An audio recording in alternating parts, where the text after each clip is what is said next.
Mayroon po akong tanong, no? Ah, Paano ba natin i-define yung success? So, success po yung pag-uusapan natin ngayon. How do we define success? Ito ba ay isang accomplishment natin? O isang posisyon natin? Is it power, money? Ito nga ba ang definition ng success?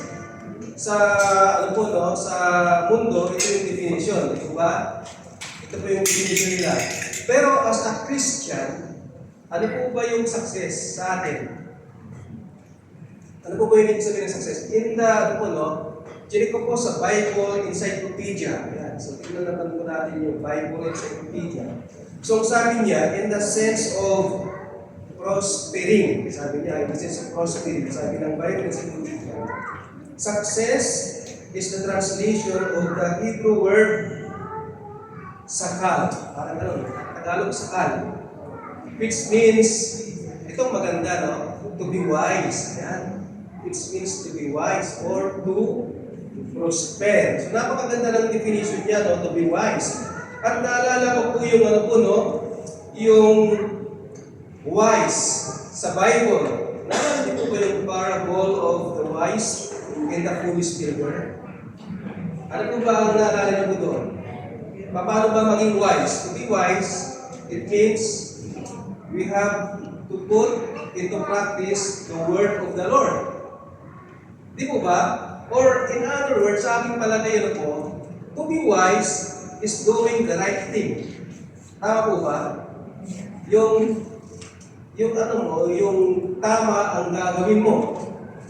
Tama ba? O halimbawa, ang kutsara. Paano ba gagawin ang kutsara? Sa pagkain, di ba? Tama yun. Pero pag ginamit mong pamukpok kaya, tama ba yun? O di ba, foolish, di ba? Hindi siya wise. Bakit niya ginawang gano'n? So parang gano'n, po? So, ang sabi ko kasi sa Joshua, chapter 1, verse 8, keep the book of law, sabi po doon, always on your lips, sabi po doon. Meditate on it day and night so that you may be careful to do everything written in it. Then you will be prosperous and successful. So, alam na po natin kung paano maging successful. So, ito po yun, parang hindi nyo yata makita. Nakikita nyo. Parang nakarami.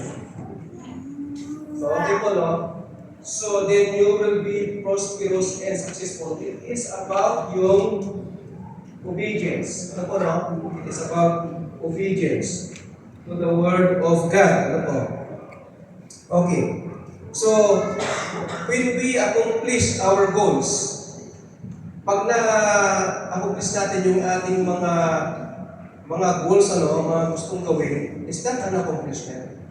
Matatawag ba natin yung accomplishment? Yes, of course, di ba? Meron kang goal, tapos nagawa mo, it is an accomplishment. Tama po, di ba? So, lahat po ba tayo may goal? Sino po yung walang goal? Ako, kapag wala po tayong goal, tayo pinakakawawa.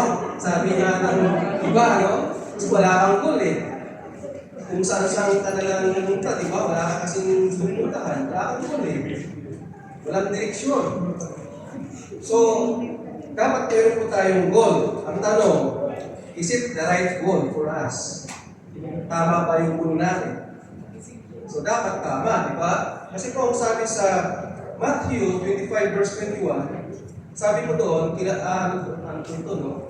alam na lang niyo po itong verse na ito. Sa Matthew 25 verse 21, His master replied, well done, good and faithful servant. You have been faithful with a few things, I will put you in charge of many things. Come and share your master's happiness. So you are faithful in a few things, I will put you in charge in many things.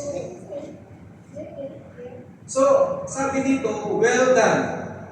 Pag sinabi mong well done, good job, ibig sabihin, mayroon kang na-accomplish. Amen. Tama? At yung ina-accomplish mo, itama. Ayon doon sa nagpagawa. Kaya nga, well done, good job. Diba? So, na-accomplish niya. At ang sabi niya, good and faithful servant. Kaya niya na-accomplish dahil siya ay good and faithful servant. So makikita natin dito kapatid, no, yung pagiging successful, nakadepende ito sa ating faithfulness. Diba? Kasi yun ang pagkakasabi niya dito, no? Kaya, faithfulness is our secret to our success. So yan po yung title po natin ngayong gabi, no? The secret to success is faithfulness. At tutulungan po tayo ng ating Panginoon dito po sa Genesis chapter 39 verses 1 to 6. So, basahin po natin. Genesis 39 verses 1 to 6. So, pwede ba tayong tumayo po? At basahin po natin. So, this is about the life of Joseph. Ano po, no? Alam na po natin ito. So, basahin po natin. Now, Joseph had been taken down to Egypt. Potiphar, an Egyptian who was one of Pharaoh's officials, the captain of the guard, bought him from the Ishmaelites who had taken him there. So, pansinin lang natin ito yung the captain of the guard, which is si Potiphar. Ayan, tandaan natin yan na the Lord was with Joseph and he prospered. So, ang sabi ko doon, the Lord was with Joseph and he prospered. And he lived in the house of his Egyptian master.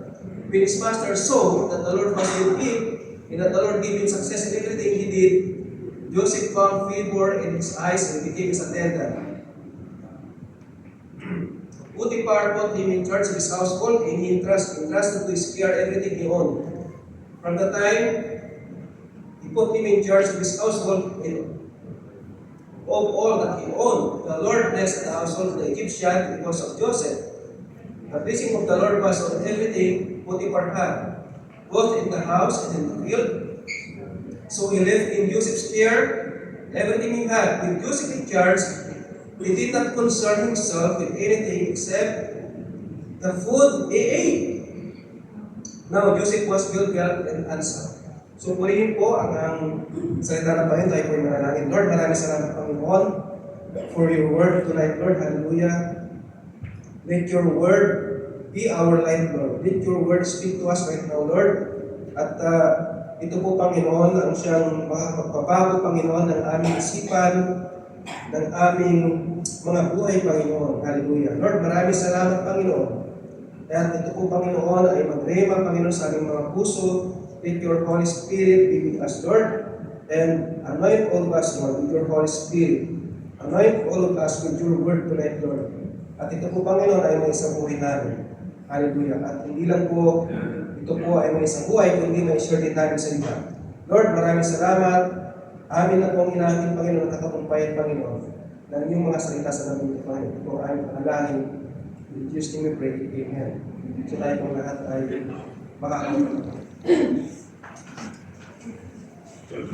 So, dito po, no, pinagpala si Potiphar.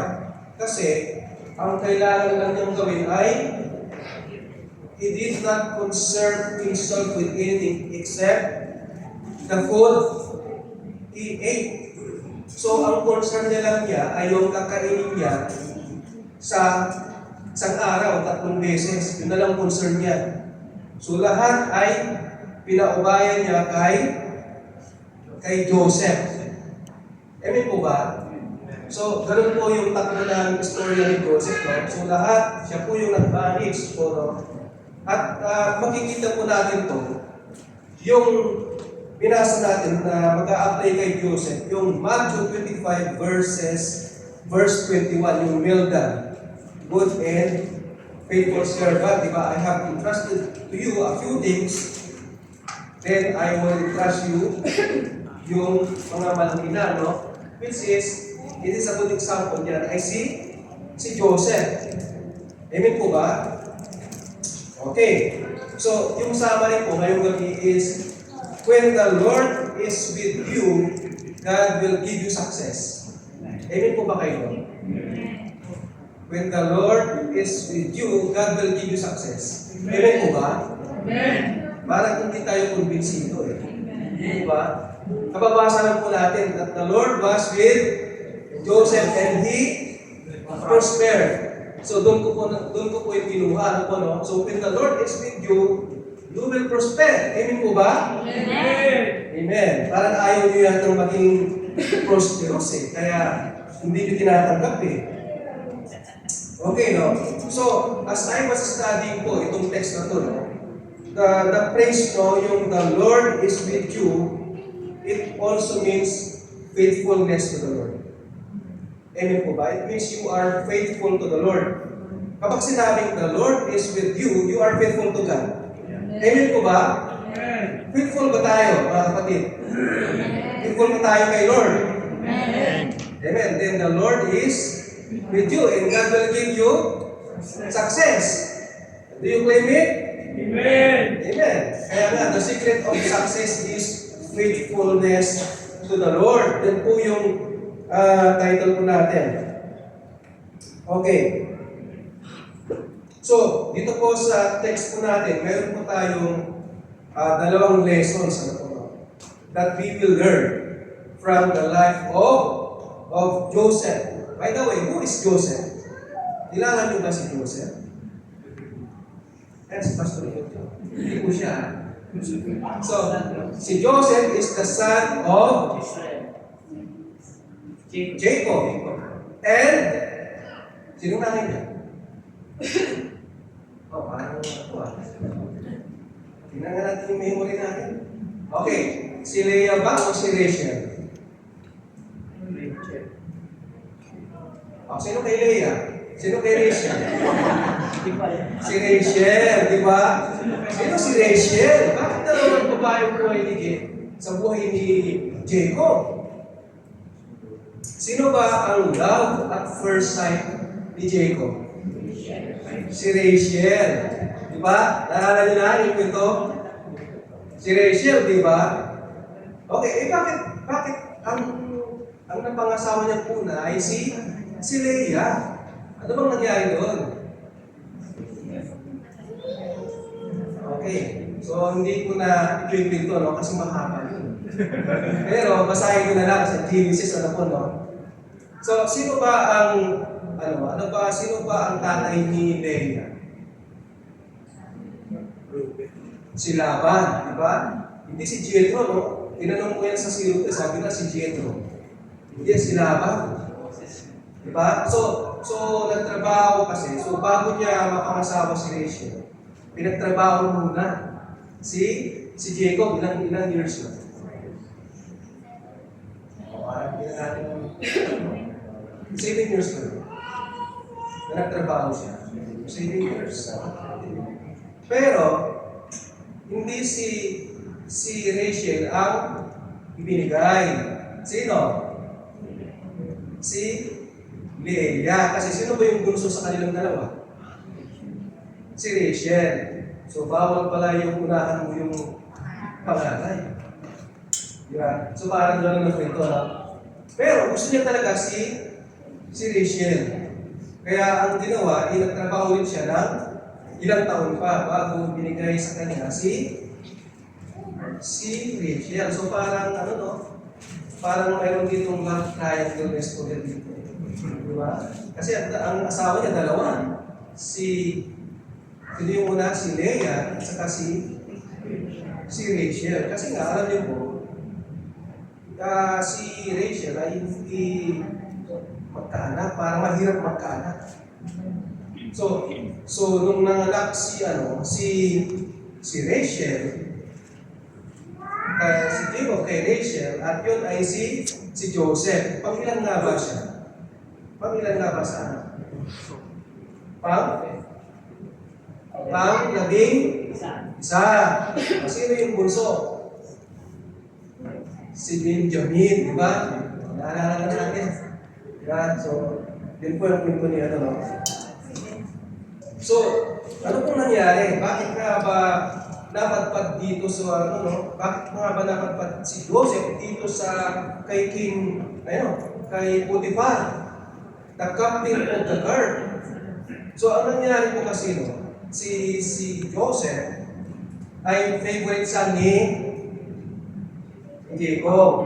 Paano natin sabi? Binigyan siya ng robe, beautiful robe, ano? At yun po yung kasi first son niya kay Rachel. Kaya mayroong nangyaring jealousy sa magkakapatid. So, hate nila si Joseph. At mas lalo pa yan, nung nanaginip si Joseph, kaya ang tawag kay Joseph is Joseph the Dreamer, di ba? Na ang sa ayon sa panaginip niya ay he will reign over his brothers. Yuyuko sa kanya yung kanyang mga kapatid. Kaya mas lalo silang nagalit. Kaya nga, nung inutusan ni Jacob, si Joseph, napuntahan yung mga kapatid na nandoon sa bukid nagpapastol. Tingnan mo nga yung mga kapatid mo, sabi niya. At doon siya pinagplanuhan na patayin. So yung kanahin yung istorya, di ba? Pero, pinigilan sila sino pumigil sa mga kapatid na patayin si Joseph? Yung panganay, sino nga ba yun? Si Reuben. Di ba? Siya yung panganay. So yan, so, alam na natin, no? Pinigilan sila. Huwag na natin patayin. Kako na lang dito sa may balon mo, sa may cistern. Sabi na, sa may bukay.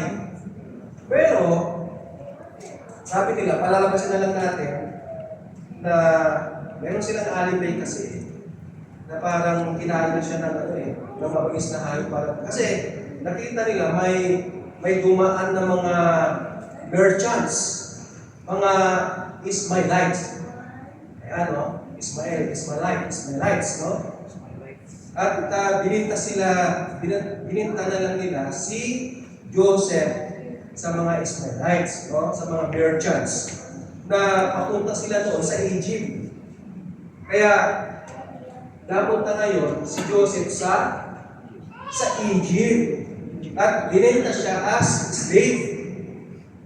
So, alipin, binenta siya bilang alipin at ang bumili ay si Potiphar. So, yun po. Kaya napunta na tayo dito sa text po natin sa chapter 39. So, ito na po yung continuation niya.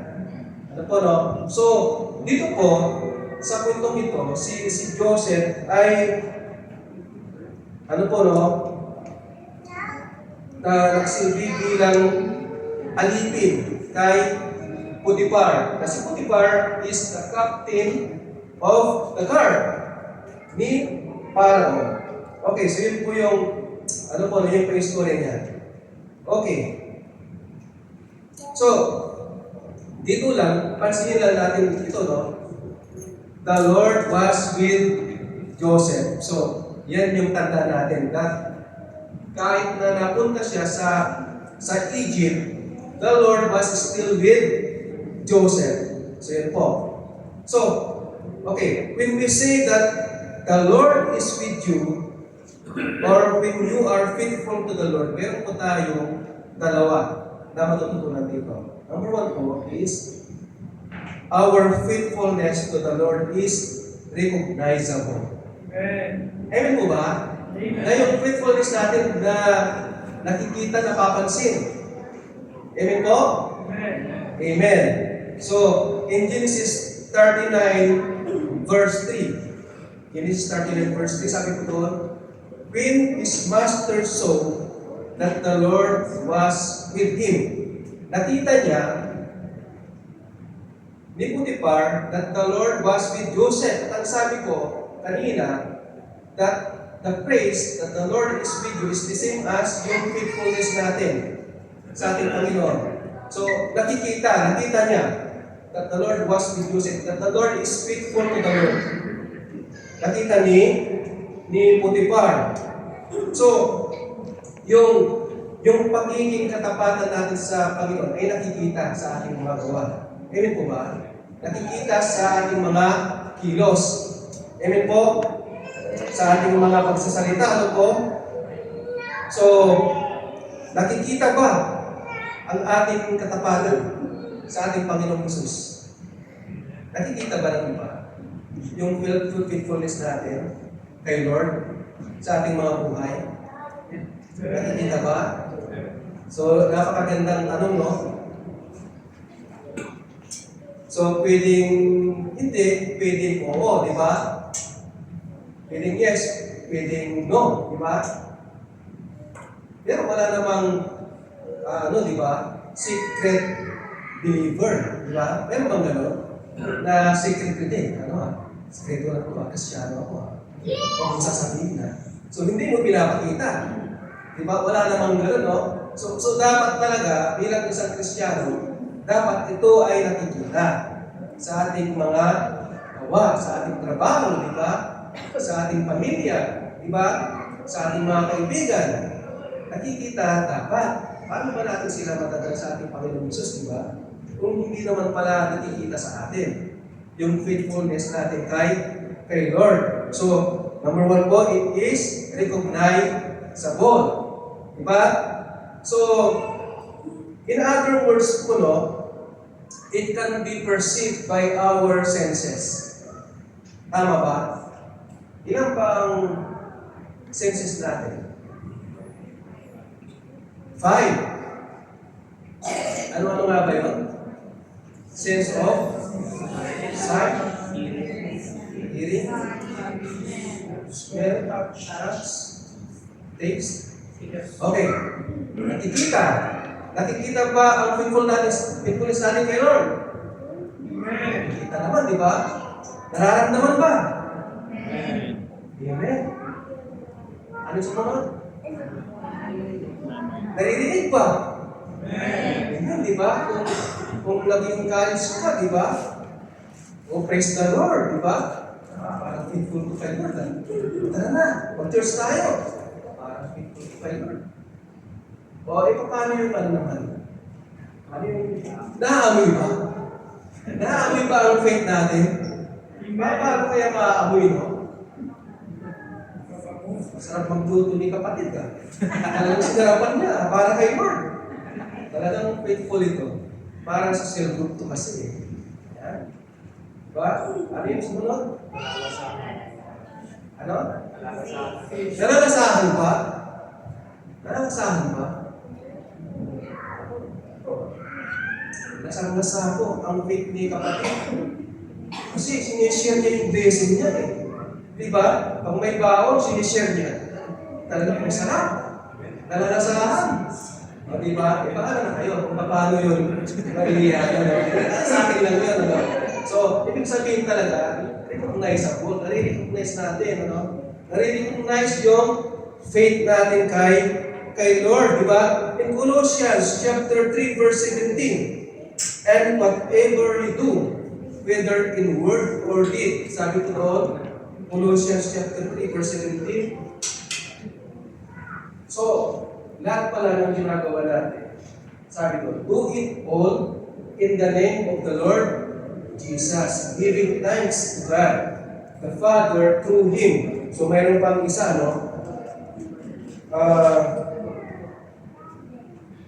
Colossians chapter 3 verse 23. Ano pong sabi doon? Whatever you do, si Kuya Mark, ano po, favorite verse nito? Colossians chapter 3 verse 23. Whatever you do, work at it with all your heart as working for the Lord, not for men. Ganun yung faithfulness. Ano po, no? Mayroon pa, 1 Corinthians 10:31.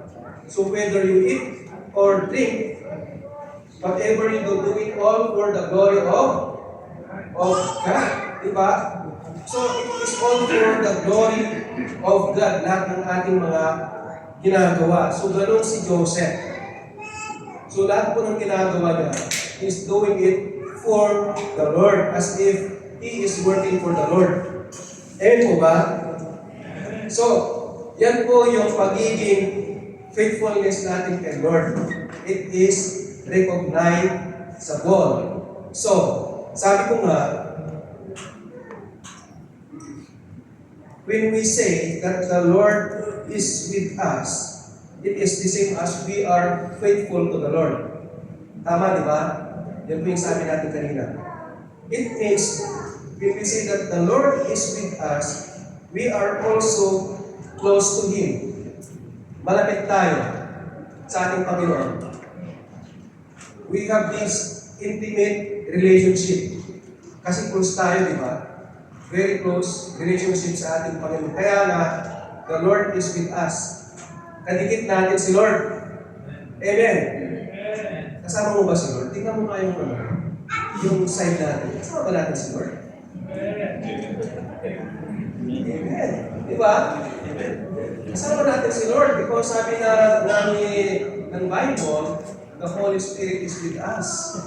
Di ba? So kasama natin si Lord, di ka nga yung iniiwan. Alam ba natin yun? Hindi tayo iniiwan ni Lord. The Lord is always with us. Amen. So, how can we be close to the Lord? Paano ba tayo magiging close kay Lord? So, number one, in reading God's Word. Magiging close tayo kay Lord. Basahin natin yung Bible. Amen po? Okay, yan po yung una. Number two, we can be close to the Lord in prayer. Diba? Kapag tayo nakikipag-uusap sa ating Panginoon. Prayer is our communication, diba? To the Lord. So, are we communicating to the Lord? Every day. Amen, diba? Amen. Parang tayo, hindi yata tayo nakikipag-communicate kay Lord, ha? Ilang beses ba tayo makipag-communicate kay Lord? Unlimited, sabi ni Kuya. Okay, and the number three, in worship. Okay? So lahat po ng ating ginagawa is an act of worship. Kaya whatever you do it all for God's glory. So in our obedience to the Lord, malapit tayo if we obey the Lord, di ba? And then number five, and ministry. When we are serving the Lord. Di ba? Okay. Okay, number two. Ano yung una? Our faithfulness is recognizable. Okay, ano yung pangalawa? God blesses us when we are faithful to the Lord. So yung una, it is our part, di ba? Our faithfulness is recognizable to the Lord, no? Pangalawa, ang ano naman ng Panginoon, God blesses those who are faithful to Him. Amen po ba? Naranasan ba natin yung blessings ni Lord? Amen. Of course, di ba? Because sabi natin, we are faithful. So, we are blessed. Amen po. In Genesis 39 verse 2, sabi po doon, Genesis 39 verse 2, the Lord was with Joseph so that he prospered. Amen. So yun palang sekreto, no? Faithfulness pala. No? When we are faithful to the Lord, we will all be successful. Amen po ba? Okay. So, the Bible said that the Lord was with Joseph so that he prospered. Things went very well with him. So, ibang translation po yun ng he prospered, no? So, since because the Lord was with Joseph, things went well. Things went very well with him. He was blessed by God no matter where Joseph was. Tama po ba? No matter what his circumstances is, binibless pa rin siya ni Lord. Ano man ang kanyang kalagayan. Because the secret is, the Lord was with Joseph. So, ano man ang kalagayan ni Joseph? Maganda ba ang kalagayan ni Joseph at the time? Mas ninyo, pinili siya bilang alipin. Hindi, di ba? Pero, the Lord was with Joseph. Faithful pa rin siya. Amen po? Kaya, God blesses Joseph. Okay. In Genesis 3 verse 1, ang sabi ko doon, now Joseph had been taken down to Egypt. Potiphar, an Egyptian who was one of Pharaoh's officials, the captain of the guard. Genesis 39 verse 1. Now Joseph had been taken down to Egypt. Potiphar, an Egyptian who was one of Pharaoh's officials, the captain of the guard, brought him from the Israelites who had taken him there. So, ayan po, no, pansinin po natin yan, no, the captain of the guard. Sino yung captain of the guard? Si Potiphar. And Joseph was a slave at that time, di ba? Okay, tatanong tayo dito sa Genesis chapter 40 verses 1 to 4. Tumalon lang tayo, no? So, biglang mag-fast forward tayo from 39 to chapter 40. Verses 1 to 4. Ayan po, no? Sometime later, the cupbearer and the baker of the king of Egypt offended their master, the king of Egypt. Pharaoh was angry with his officials, the chief cupbearer and the chief baker, and put them in custody in the house of the captain of the guard. Malamang, pwede rin na baka si Potiphar ito. Kasi sabi niya, he is the captain of the guard. Diba? In the same prison where Joseph was. So, bakit na binangko si Joseph? Bakit nga ba siya binangko? Paano ba siya naput into prison? Because of Potiphar's wife, di ba? Joseph was accused of anong kasalanan niya? Rape ba? Rape. Amen. Di ba? So yun yung yung paratag sa kanya. At that time, hindi naman niya ginawa, of course, di ba? Because Joseph is faithful to the Lord. May takot siya sa Diyos. So, hindi niya ginawa yon. Ito lang yung paratang sa kanya. Pero, bakit hindi ba siya, at that time, dapat ang sentence niya, dapat death, di ba? Pero hindi, kinulong lang siya.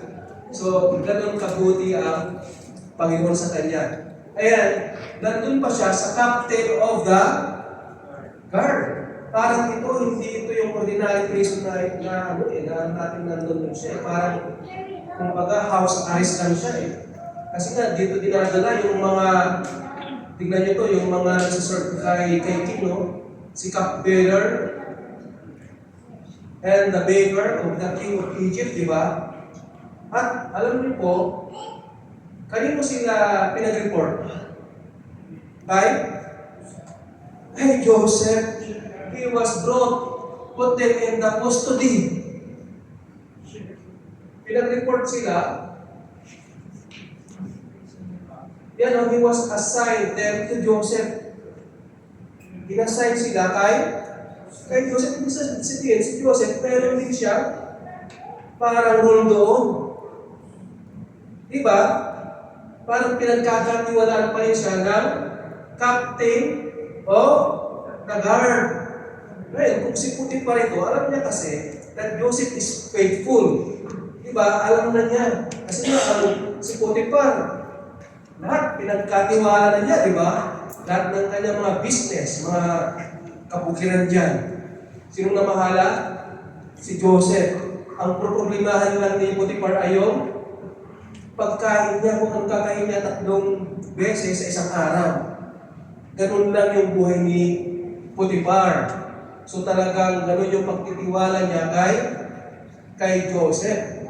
Kaya yung paratang ng Mrs. Potiphar kay Joseph, hindi naniniwala si Potiphar. Amen po ba? Kasi kilala niya si Joseph. So, alam natin yung kwento, Okay. So, mayroon po tayong 4 dito na makukuha. God blesses those who are faithful to Him as they are with the Lord. Amen po ba? So, hindi yung ating katalinuhan, no? Yung pagiging successful natin. Kahit wala ka palang, kahit kulang ka sa pag-aaral mo, pwede ka pa rin pala maging successful. Pag na kay Lord ka, if you are faithful to the Lord. Amen po ba? Amen. So number one, the Lord will make you prosper whatever your circumstances is. Ano man ang circumstance natin, meron ka malaking problema, pero faithful ka kay Lord, you will still be successful. Mapagtatagumpayan mo yung problema mo. Amen po ba? Just like Joseph, Genesis 3 verse 2, Genesis 39 verse 2, sabi po doon, the Lord was with Joseph so that he prospered. Inulit ko lang, no? So, ang circumstansya ni Joseph dito, hindi naman maganda eh. Kasi he was a slave of Joseph. Pero dahil sa faithfulness niya, pinagkatiwalaan siya sa maliit na bagay lang yan. Di po ba? Kaya kung tayo mapagkakatiwalaan sa maliit na bagay, mapagkakatiwalaan din tayo sa malaking bagay. Kasi dito, household ni Potiphar yung pinagpraktisan ni Joseph. Pero in the succeeding verses, naging, anong promotion na binigay ni Lord sa kanya? Parang Prime Minister of all Egypt. Di ba? Because of his faithfulness to the Lord. Amen po ba? So ganun yung niya, no? Kaya nga, in Jeremiah 29:11, for I know the plans I have for you. Sabi ng Panginoon, the plans to prosper you and not to harm you, the plans to give you hope and future. Kaya ano man ang circumstances natin, huwag kayong mabahala. Basta maging tapat lang tayo sa ating Panginoon, maglingkod lang tayo kay Lord. At sabi ni Lord, you will prosper. Amen po ba? Okay, number 2, the Lord will give you success in everything that you will do. Oh, grabe si Lord. So lahat pala ng aking gagawin, I will be successful. Kung mag-business ako, magiging successful pala ako. Basta tayo ay faithful kay Lord. Amen po ba? Basta faithful tayo kay Lord. In Genesis 39 verse 3, sabi ko doon, when his master saw. So sabi ka natin, no? Yung pagiging faithful natin kay Lord ay nakikita. It is recognizable. Nakikita ng iba. When his master saw that the Lord was with him, and that the Lord gave him success in everything he did. So lahat ng ginawa ni Joseph, it is always successful. Amen po ba? Gusto ba natin yun? Amen. Na lahat ng gawin natin ay maging successful. Amen. Basta para kay Lord. Amen. Di ba? Kasi sabi natin, lahat ng gagawin natin ay para kay Lord. So, God will give us success. Tandaan po natin yan. Okay, number 3. The Lord will give you favor through others. Gusto ba natin yung favor ng iba? Amen. God will give us favor through others. In Genesis 39, verse 4, Joseph found favor in his eyes and became his attendant. Potiphar put him in charge of his household. And he entrusted to his care everything he owned. Talagang pinagkatiwalaan siya. So ang gagawin lang ni Potiphar ay yung isipin lang niya, ikakainin niya. So grabe, no? Grabe yung ginawa ng Panginoon kay Joseph because of his faithfulness. So, naging administrator si Joseph ng lahat ng ari-arian ni Potiphar. At lahat po ng hinawakan ni Joseph ay always successful. Amen? So, lumago. Na ibig sabihin lahat ng mga pananim, talagang very abundant. Di po ba? At yun nga, no, yung knowledge yan ni Joseph for being an administrator sa mga ari-arian, including yung mga fields, ay ginamit yan when the right time comes. Diba? Nung nakausap niya yung pero, di po ba dun sa kanyang panaginip na in-interpret niya. Okay. So, it is the same favor was given to Joseph from the Pharaoh in Genesis 41, chapter 41, verses 41 to 44. So, tingnan po natin. So, Pharaoh said to Joseph, sabi ko doon, Genesis 41, verses 41 to 44. So, sabi ni Pharaoh kay Joseph, so Pharaoh said to Joseph, I hereby put you in charge of the whole land of Egypt. Then Pharaoh took his signet ring from his finger and put it on Joseph's finger. He dressed him in robes of fine linen and put a gold chain around his neck. He put him riding the chariot as his second in command, and men shouted before him, make way. Thus he put him in charge of the whole land of Egypt. Then Pharaoh said to Joseph, I am Pharaoh, but without your word, no one will lift hand or foot in all Egypt. So Joseph was put in charge of the whole land of Egypt. Parang yung ginawa ni Potiphar, di ba? He was put in charge of the whole household ni Potiphar. Dito naman, he was put in charge in the whole land of Egypt. Pinagkatiwalaan sa maliit na bagay, mapagkakatiwalaan sa malaking bagay. Kaya ang sabi ng Master, well done, good and faithful servant. Kaya pagbutihin natin, ano po, mga kapatid, sa ating mga ginagawa ng maliit man to, kung mapagkakatiwalaan tayo sa maliit na bagay, mapagkakatiwalaan din tayo sa malaking bagay. So, highly favored, ano po, no? Si Joseph, ano po, no? Sino pa yung highly favored na alam natin sa Bible? Meron ba tayo alam? Na highly favored? Si Mary. Diba? Si Mary. Asawa ni Joseph. So, asawa yung ni Joseph, diba? And Luke, chapter 1, verse 28. Sabi ko doon, nung binisita ng angel si Mary, the angel went to her and said,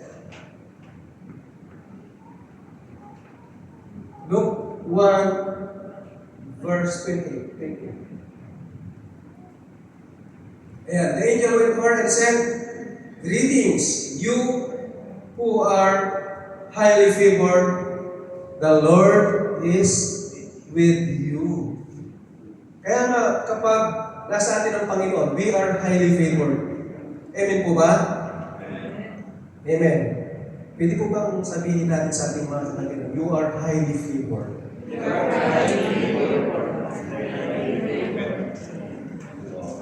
Ibig sabihin, yung sinabihin natin, you are faithful.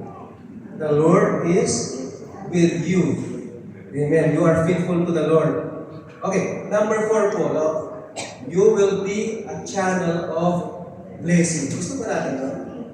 Maging channel tayo ng blessing sa iba. Highly favored ka nga tayo, di ba? So, we are a channel of blessing. Napakaganda, no? In Genesis 39 verse 5. Sabi ko doon, Genesis 39 verse 5, From the time you put him in charge of his household and of all that he owned, the Lord blessed the household of the Egyptian because of Joseph. The blessing of the Lord was on everything Potiphar had. Potiphar had, both in the house and in the field. So naging channel of blessing siya sa household ni Potiphar. Amen po ba? Gusto ba natin maging channel of blessing din sa iba? Amen. Amen. Mag-celebrate tayo sa bahay nila. Amen. That household will be blessed. Dahil may gagawin ang Panginoon sa buhay nila. Amen po ba? Amen. So parang challenge sa atin yun. No? Mag-celebrate tayo. Amen po ba? At yan din po yung challenge ko sa 02. Amen po? Mag-flow yung blessing. We will be a channel of blessing para sa household nila. Amen po ba? Amen. So in conclusion po, malapit na po tayong matapos, no? So, ibig sabihin, when the Lord is with us, we are faithful to the Lord. Amen po. So, nakuha na po natin, no?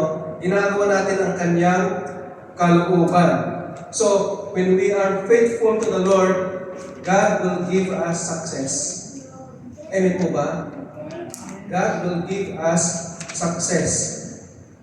Okay.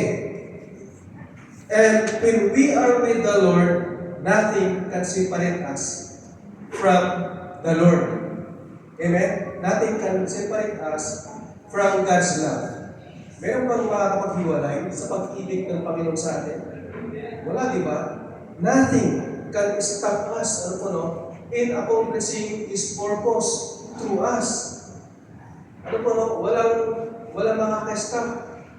Kasi kasama natin ang ating Panginoon. Ibig sabihin, we are unstoppable. Amen po ba?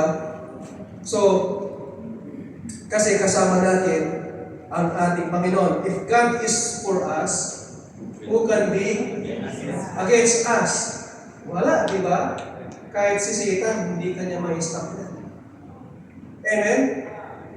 Even Satan cannot stop us because the Lord is with us. Amen. Si Job ba na-stop ni Satan? Hindi, di ba?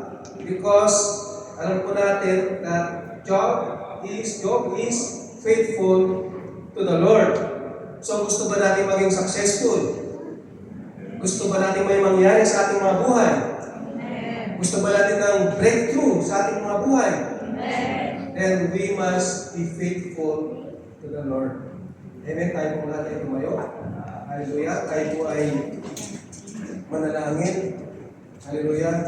Lord, maraming salamat po for your word tonight, Lord. Hallelujah. That the secret of success is our faithfulness to you, Lord. Hallelujah. Kaya nga ang faithfulness ni Joseph, Panginoon, na namin na pagkakaroon, Panginoon. Lord, maraming salamat, Panginoon. Tunay nga, Panginoon, that you are faithful to us, Lord. Ikaw, kayo nga tapat sa amin. Kahit na hindi kami tapat, Lord, hallelujah, nananatili ka pa rin tapat sa amin, Panginoon.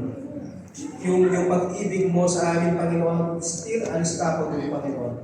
Hallelujah. Maraming salamat, Panginoon, for loving us, Panginoon.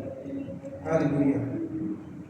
Na kahit marami kaming mga pagkakamali, Panginoon, andyan ka pa rin, Panginoon. Mahal mo pa rin kami, Panginoon. Hallelujah. You are still patient with us, Panginoon. Kasi gusto mo kami, Panginoon, na maging successful, Panginoon, sa aming mga buhay, Panginoon. Hallelujah. Lord, maraming salamat, Panginoon. Hallelujah.